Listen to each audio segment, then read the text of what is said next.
out into our systems lab, and this is where we're going to have hydraulic systems and pneumatic systems. Right now we're set up for our turbine engines lab, which is over here. We run carburetors through here.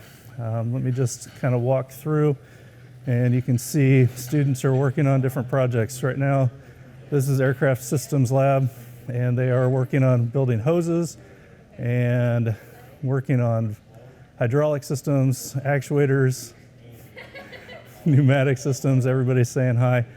We have flap systems that are over here that we can operate.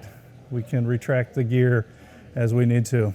Like I said, we've got our turbine engines over here. We've got cutaways of the different engines.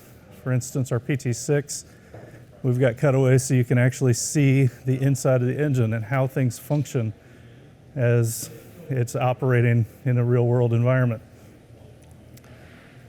Different engines over here are reciprocating engines. We'll use these for magneto-timing, for propellers lab, for different things throughout the semester. We've got our Beech 18 landing gear that we use for troubleshooting, and it's a great opportunity to see how electrically things work.